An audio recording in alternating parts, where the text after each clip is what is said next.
Olá minhas amigas, olá meus amigos, continuando nossa série de vídeos. Hoje vamos falar sobre osteoporose, isso mesmo, osteoporose é o enfraquecimento do osso.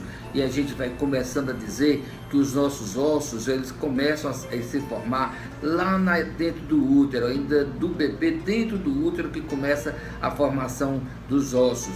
E por toda a vida esses ossos são modificando, eles vão crescendo na fase da criança, a fase da adolescência, até o começo da idade adulta. A partir daí o osso não cresce mais e a partir dos 35 anos de idade eles começam a sofrer alterações de reabsorção.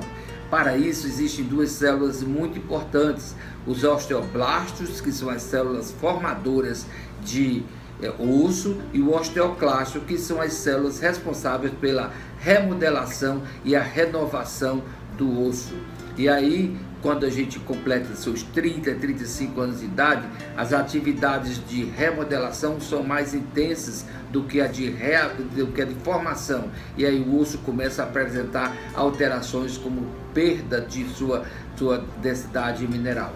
Essa perda ela pode ser gradual, e aí nós vamos ter estágios a gente chama de osteopenia, ou seja, enfraquecimento em pequena quantidade, que se não for tratada pode virar uma osteoporose, que aí o comprometimento ósseo é muito maior e o comprometimento mineral do fortalecimento do osso é maior, o que pode predispor a fraturas muitas vezes espontâneas.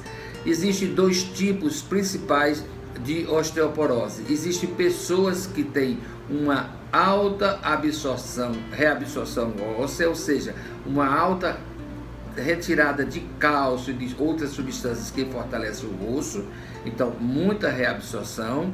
E existe isso que acontece principalmente quando as mulheres entram na menopausa. E existe outro tipo de osteoporose que é causada por diminuição na formação óssea, que é o que acontece principalmente com os homens e com as mulheres após o período da menopausa, ou seja, na senilidade. As pessoas que têm osteoporose quase sempre sentem dores nos ossos, dores nas articulações, mas a maior preocupação são com as fraturas. As pessoas com osteoporose estão predispostas a fraturas, mesmo com pequenos esforços, ou até mesmo fraturas espontâneas. Algumas delas apresentam deformidades ósseas, principalmente relacionadas à coluna e aos ombros. Então a gente percebe quando a pessoa vai ficando mais velha, vai se encurvando o corpo e muitas vezes diminui a sua estatura. Quais as consequências dessa osteoporose? Fraturas. Muitos pacientes sofrem fraturas com pequenos acidentes, especialmente as pessoas idosas, que são as pessoas que mais são acometidas pela osteoporose. Muitas vezes essas fraturas nem são percebidas, faz-se um raio-x, uma tomografia, uma ressonância e percebe achatamento de vértebras, quando isso nem mesmo causou tantos sintomas de dor. Portanto, a osteoporose é uma doença silenciosa, ela vai corroendo o seu osso sem você perceber muitas alterações. E para a gente saber que tem osteoporose é preciso um exame clínico, uma consulta bem feita, para colher uma história, fazer um exame físico bem legal, para que a gente possa identificar quais são esses sinais que realmente correspondem a alterações da osteoporose. Exames existem, a densitometria óssea é o exame mais comum, é o exame mais utilizado e o que me dá mais certeza da diminuição da densidade óssea. E isso favorece ao diagnóstico, ou seja, esclarece o diagnóstico de osteoporose. Outros exames, até mesmo de ultrassonografia, uma ressonância magnética ou mesmo um raio-x simples, já podem nos dar uma pista de que a pessoa tem sinais indicativos de enfraquecimento do osso. Mas quem são essas pessoas que a gente precisa se preocupar? Primeiro, as mulheres. O sexo feminino está mais predisponente à osteoporose, especialmente as mulheres de idade avançada, as caucasianas, antecedentes de fraturas na idade adulta. São pessoas que, quem já teve uma fratura, pessoal, fica mais fácil de ter uma segunda fratura. Se você tem antecedentes de primeiro grau, pai, mãe ou filhos que têm osteoporose, você tem uma maior predisposição para osteoporose. Pessoas que tiveram a menopausa precoce, é importante a menopausa, ela é uma diminuição dos hormônios femininos, do estrógeno, da progesterona. Então a pessoa que tem uma diminuição da produção de estrógeno, também consequentemente tem um enfraquecimento do osso. Pessoas que têm demência, elas são mais vulneráveis a acidentes por quedas, fraturas, em consequência muitas vezes da osteoporose. A demência leva à desnutrição também, e aí a desnutrição é outro fator de risco para a osteoporose. Doenças crônicas como as neoplasias, os cânceres que a gente chama, são doenças que levam ao enfraquecimento do osso. Pacientes com diabetes também. Então esses fatores são fatores que a gente não pode modificar, porque são coisas que já vêm com a gente. Agora tem fatores que a gente pode modificar. Por exemplo, se você percebe num exame que tem uma densidade do seu osso está baixa, se você tem uma osteopenia, você tem muito o que fazer para não deixar que essa osteopenia se torne uma osteoporose. E aí o uso de medicamentos e de alguns cuidados podem retardar esse enfraquecimento do osso. O baixo peso, ou seja, pessoas muito magras, elas, especialmente as pessoas idosas, muito magras, elas têm uma tendência maior a ter fraturas por conta do enfraquecimento do próprio osso. O uso de cigarro, tabagismo ou alcoolismo enfraquece o osso. Então se a pessoa fuma, se a pessoa bebe, deixando de beber, o seu osso vai ser mais fortalecido e você não vai ter a osteoporose na idade mais remota, quando a gente mais precoce.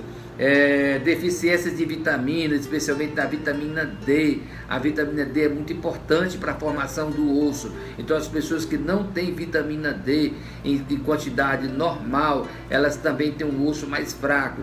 Então a reposição de vitamina D é muito importante, assim como pegar sol, caminhar no sol, pegar um sol pela manhã. Isso favorece ao funcionamento da vitamina D, porque essa vitamina é que vai pegar o cálcio que está lá do sangue e jogar para dentro do osso, fortalecendo a sua estrutura dos ossos. Então a vitamina D é importante, o sol é muito importante. O sedentarismo é uma coisa que a gente tem que combater, porque as pessoas que não fazem nenhum exercício físico tendem a ter o osso mais fraco e estão mais predisponentes às fraturas ósseas. O uso de substâncias como os corticoides, pessoas que fazem tratamento de reumatismo por longos períodos e algumas outras doenças, fazem com que o osso fique um pouco mais enfraquecido. E aí a gente tem que ter um cuidado, quem usa essas substâncias precisa ter uma reposição de cálcio e de outros medicamentos que fazem com que o seu osso fique mais forte. As pessoas que têm deficiência de estrógeno, seja porque fizeram cirurgia de esterectomia com retirada dos ovários, ou seja por outras doenças que causam deficiência do estrógeno, isso também enfraquece o osso imensamente. O elevado níveis de risco para queda, pessoas que têm deficiência visual, deficiência de locomoção, são pessoas que a gente tem que ter cuidado, porque elas já têm o osso um pouco mais fraco do que o normal, e aí algum tropeço, alguma coisa desse tipo, leva a uma fratura, e as fraturas levam a complicações, muitas vezes levando a óbitos muito mais precocemente. Então, para se prevenir, tem que aumentar a ingesta de cálcio por toda a vida, repor a vitamina D, aumentar a sua atividade física, pegar sol, evitar bebidas alcoólicas e manter o seu peso controlado. Eu gostaria de falar sobre 4 mitos super importantes que as pessoas dizem. Primeiro, a osteoporose é doença de velho. Não, a osteoporose é uma doença que acomete pessoas até mais novas. Existem algumas doenças, até crianças podem ter osteoporose. Então a osteoporose não é doença de velho. Quem tem a doença não pode fazer exercício físico, é outra mentira. Quem tem doença precisa fazer exercício físico, precisa fortalecer o seu osso, desde que sejam exercícios bem orientados. A outra seria: não há tratamento para osteoporose. Claro que há. Existe tratamento para osteoporose, existe tratamento para prevenções de fraturas e a gente pode fazer muito por essas pessoas. Então tem tratamento sim. Bebo muito leite, por isso não vou ter a doença. É outra mentira. Você pode beber a quantidade de leite que você puder, mas isso não lhe garante uma saúde. Precisa haver outras substâncias, outras coisas como atividade física, vitamina D, para que esse cálcio que está dentro do leite, com o cálcio que vem do queijo, com o cálcio que vem dos outros alimentos, caiam para dentro do sangue vai para dentro do osso. Não adianta você ter só cálcio no sangue se não tiver no osso. Muito pelo contrário, se tiver só cálcio no sangue, pode inclusive formar cálculos renais. Por isso é muito importante reposição de cálcio, mas é importante também beber bastante água, hidratar bastante para melhorar a sua qualidade de vida. Enfim, osteoporose, temos o que fazer, nós podemos melhorar a qualidade de vida dessas pessoas. Muitíssimo obrigado, comentem, curtam esse vídeo, façam com que ele chegue a maior número de pessoas. Agradeço imensamente o apoio que vocês têm dado a todos esses vídeos e eu fico muito feliz quando as pessoas me dão um feedback, ou seja, me dão uma resposta bem positiva e fazendo com que nós cumpramos a nossa missão de promover a saúde através das redes sociais. Um grande abraço e até a próxima oportunidade. Tchau!